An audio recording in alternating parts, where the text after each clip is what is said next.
ನಮಸ್ಕಾರ. ಈಗ ನೀವೇ ನೋಡ್ತಾ ಇರ್ಬೋದು, ದಿನ ಬೆಳಗ್ಗೆ ಆದರೆ ಒಂದಲ್ಲ ಒಂದು ಸಂಬಂಧಗಳು ಮುರಿದು ಬೀಳೋದನ್ನು ನಾವು ಕೇಳ್ತಾನೆ ಇದ್ದೀವಿ. ಡಿವೋರ್ಸ್ ರೇಟ್ಗಳು ಹೆಚ್ಚಾಗ್ತಾ ಹೋಗ್ತಿದೆ. ಯಾಕೆ ಸಂಬಂಧಗಳು ಹೀಗೆ ನಶಿಸ್ತಾ ಇದೆ? ಯಾತಕ್ಕೆ ಮೊದಲಿನ ಥರ ನಮ್ಮ ಸಂಬಂಧಗಳು ದೃಢವಾಗಿಲ್ಲ? ನಮ್ಮ ಅಜ್ಜಿ ತಾತ ಆಗಿರಬಹುದು, ನಮ್ಮ ತಂದೆ ತಾಯಿ ಆಗಿರಬಹುದು, ಏನೇ ಕಷ್ಟ ಬರಲಿ, ನೋವು ಇರಲಿ, ದುಃಖ ಇರಲಿ, ಯಾವುದೇ ರೀತಿಯ ಫಿನಾನ್ಷಿಯಲ್ ಸಿಚುಯೇಷನ್ ಇದ್ರೂ ಕೂಡ ಆ ಸಂಸಾರವನ್ನು ತುಗಿಸ್ಕೊಂಡು ಹೋಗ್ತಾ ಇದ್ರು. ಆದರೆ ಜನ ಯಾಕೆ ಈಗ ಡಿವೋರ್ಸ್ ಮೊರೆ ಹೋಗ್ತಾ ಇದ್ದಾರೆ? ಆದರೆ ಸಂಬಂಧಗಳನ್ನು ಗಟ್ಟಿಯಾಗಿ ಹೇಗಪ್ಪ ಇಟ್ಕೊಳ್ಳೋದು ಅನ್ನೋದ್ರ ಬಗ್ಗೆ ಇವತ್ತು ನಾನು ಮಾತಾಡ್ತಾ ಹೋಗ್ತೀನಿ. ಮೊದಲನೇದಾಗಿ ನೋಡಿ, ಯಾವತ್ತೇ ಆಗಿರಲಿ, ಈಗ ಹಿಂದಿನ ಕಾಲದಲ್ಲಿ ಒಬ್ರನ್ನೊಬ್ರು ಪರಸ್ಪರ ಮೀಟ್ ಆಗ್ತಾ ಇದ್ರು.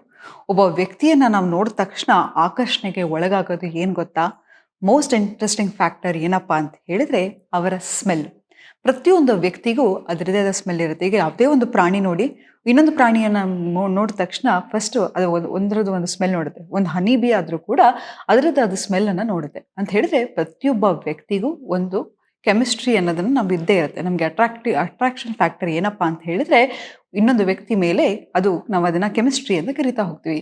ಅದು ಮೊದಲನೇದಾಗಿ ಫೆರೋಮೋನ್ಸ್. ಯಾವ ವ್ಯಕ್ತಿ ತನ್ನನ್ನು ತಾನು ಹೇಗೆ ಒಂದು ಪರ್ಸನಾಲಿಟಿ ಅಂತ ಹೇಳ್ತೀವಿ, ಅವರನ್ನು ನೋಡಿದ ತಕ್ಷಣ ನಮಗೆ ಅಟ್ರಾಕ್ಷನ್ ಆಗೋದೇನಪ್ಪ ಅಂತ ಹೇಳಿದ್ರೆ ಫೆರೋಮೋನ್ಸ್. ಸೊ ಹಾಗಾಗಿ ನಾವು ಯಾರನ್ನಾರೊಬ್ಬರನ್ನ ಮೀಟ್ ಮಾಡಿದಾಗ ಅವರ ನಡವಳಿಕೆ ಆಗಿರ್ಬೋದು, ಅವರು ಕೂತ್ಕೊಳ್ಳೋದಾಗಿರ್ಬೋದು, ಅವ್ರು ನಿಂತ್ಕೊಳ್ಳೋದಾಗಿರ್ಬೋದು, ಹಲವಾರು ಫ್ಯಾಕ್ಟರ್ಸು ನಮ್ಮ ಒಂದು ವ್ಯಕ್ತಿಯ ಮೇಲೆ ಆಕರ್ಷಣೆಯನ್ನು ಬರೆಸ್ತಾ ಹೋಗುತ್ತೆ. ಆದರೆ ಈಗ ಏನಪ್ಪ ಆಗಿದೆ ಅಂತ ಹೇಳಿದ್ರೆ, ನೀವೇ ನೋಡಿ, ಈಗ ಒಂದು ಮೂವಿ ನೋಡೋಣಪ್ಪ ಅಂತ ಕೂತ್ಕೋತೀರ. ನೆಟ್ಫ್ಲಿಕ್ಸಲ್ಲಿ ಹಲವಾರು ಆಪ್ಷನ್ಸ್ಗಳಿದ್ದೇ ಇರುತ್ತೆ. ನಿಮಗೆ ಕೂತ್ಕೊಂಡು ಎಲ್ಲ ಟ್ರೇಲರನ್ನು ನೋಡ್ತಾ ಬರ್ತೀರಾ, ನಿಮಗೆ ಯಾವ ಮೂವಿ ನೋಡಬೇಕು ಅಂತ ಗೊತ್ತಾಗದೆ ಹೋಗಿ ಮಲಗ್ತೀರ. ಈಗಿನ ಕಾಲದಲ್ಲಿ ಏನಾಗಿದೆಯಪ್ಪ ಅಂತ ಹೇಳಿದ್ರೆ, ಒಂದು ವ್ಯಕ್ತಿಯನ್ನು ಮೀಟ್ ಮಾಡಲಿಕ್ಕೆ ಹಲವಾರು ಪ್ಲ್ಯಾಟ್ಫಾರ್ಮ್ಸ್ಗಳಿದೆ. ಫೇಸ್ಬುಕ್ ಆಗಿರ್ಬೋದು, ಇನ್ಸ್ಟಾಗ್ರಾಮ್ ಆಗಿರ್ಬೋದು, ಸ್ನ್ಯಾಪ್ಚಾಟ್ ಆಗಿರಬಹುದು, ಅಥವಾ ಹಲವಾರು ಡೇಟಿಂಗ್ ಆ್ಯಪ್ಸ್ಗಳಾಗಿರ್ಬೋದು, ನಮಗೆ ಹಲವಾರು ಆಪ್ಷನ್ಗಳಿದೆ ಅಂತ ಅನಿಸುತ್ತೆ. ಹಾಗಾಗಿ ನಾವು ರಿಯಲ್ ಆಗಿ ಒಬ್ರನ್ನೊಬ್ರು ಮೀಟ್ ಮಾಡೋದಕ್ಕೂ ಎಫರ್ಟನ್ನು ಹಾಕಲ್ಲ. ಮತ್ತು ಇನ್ನೊಂದೇನಾಗತ್ತಪ್ಪ ಅಂತ ಹೇಳಿದ್ರೆ, ಎಲ್ಲರಿಗೂ ಇನ್ಸ್ಟೆಂಟಾಗಿ, ನಾನು ಯಾವಾಗಲೂ ಹೇಳ್ತಾ ಇರ್ತೀನಿ, ಆಹಾರಂ ತತ್ ತ್ವಂ ಅಸಿ ಅಂತ.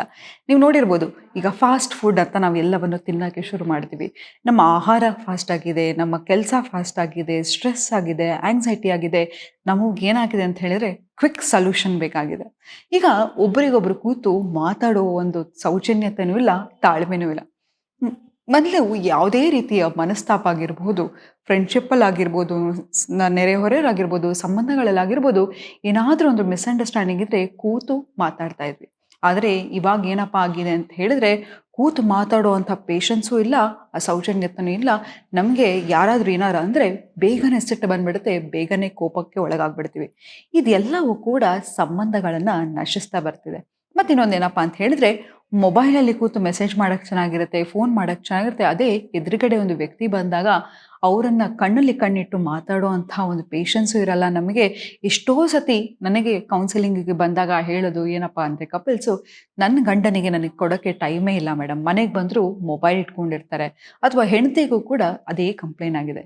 ನೋಡಿ, ಸೋಷಿಯಲ್ ಮೀಡಿಯಾ ಅನ್ನೋದು ಒಂದು ಬಣ್ಣದ ಜಗತ್ತೇ ಹೌದು. ಈಗ ಟಿ ವಿಲಿ ಹೇಗೆ ನೋಡ್ತಿರ್ತೀರಲ್ವಾ, ಎಷ್ಟೋ ಜನ ಆ್ಯಕ್ಟರ್ ಆಗಿರ್ಬೋದು, ಆ್ಯಕ್ಟ್ರೆಸ್ ಆಗಿರ್ಬೋದು, ಫಿಲಮಲ್ಲಿ ಅಷ್ಟು ರೊಮ್ಯಾಂಟಿಕ್ ಆಗಿರ್ತಾರೆ, ಅವರ ನಿಜವಾದ ಲೈಫಲ್ಲಿ ಕೂಡ ಅವರು ಹಾಗಿರಲ್ಲ. ಆದರೆ ನಾವೇನು ಮಾಡ್ತೀವಿ, ನಮ್ಮ ಫೇಸ್ಬುಕ್ಕಲ್ಲಿ ಬರೋದಾಗಿರ್ಬೋದು, ಇನ್ಸ್ಟಾಗ್ರಾಮಲ್ಲಿ ಬರೋದಾಗಿರ್ಬೋದು, ಕಂಪೇರ್ ಮಾಡ್ಕೋತಾ ಹೋಗ್ತೀವಿ. ಇದರಿಂದ ಇರ್ತಕ್ಕಂತಹ ಸಂತೋಷವನ್ನು ಕೂಡ ನಾವು ಕಳ್ಕೊತಾ ಹೋಗ್ತಿದ್ದೀವಿ. ಯಾರ ಲೈಫಲ್ಲಿ ಕಷ್ಟ ಇರೋದಿಲ್ಲ ಅಂತಿರಲ್ಲ, ಎಲ್ಲವೂ ಇದ್ದೇ ಇರುತ್ತೆ. ನಾವು ಒಂದು ಸಂಬಂಧಕ್ಕೆ ಇಳಿತಾ ಇದ್ದೀವಿ ಅಂತ ಹೇಳಿದ್ರೆ, ಒಬ್ಬ ವ್ಯಕ್ತಿಯ ಕಾನ್ಕ್ರೀಟ್ ಪರ್ಸ್ನಾಲಿಟಿ, ನಮ್ಮ ಕಾನ್ಕ್ರೀಟ್ ಪರ್ಸ್ನಾಲಿಟಿ ಎರಡೂ ಸೇರಿ ನಾವು ಆ ಸಂಬಂಧವನ್ನು ವರ್ಕ್ ಮಾಡೋ ಹಾಗೆ ಮಾಡಬೇಕು ಹೊರತು ಬಿಟ್ಟು ಹೋಗೋದ್ರಿಂದ ಅದಕ್ಕೆ ಯಾವುದೇ ರೀತಿಯ ಅರ್ಥವಿಲ್ಲ. ಸೊ ಹಾಗಾಗಿ ಒಂದು ಸಂಬಂಧ ಗಟ್ಟಿಯಾಗಿರಬೇಕು ಅಂತ ಹೇಳಿದ್ರೆ ಕಾನ್ಸ್ಟೆಂಟ್ ಎಫರ್ಟ್ ಆಗಿರ್ಬೋದು, ಅವಾಗ ವ್ಯಕ್ತಿಯನ್ನು ಮೀಟ್ ಮಾಡೋದಾಗಿರ್ಬೋದು, ಕಮ್ಯುನಿಕೇಷನ್ ಆಗಿರ್ಬೋದು, ಇದೆಲ್ಲವೂ ಮುಖ್ಯ ಅಂತ ಹೇಳ್ತಾ ಇವತ್ತಿನ ಸಂಚಿಕೆಯನ್ನು ನಾನು ಮುಕ್ತಾಯಗೊಳಿಸ್ತಿದ್ದೀನಿ. ಧನ್ಯವಾದಗಳು.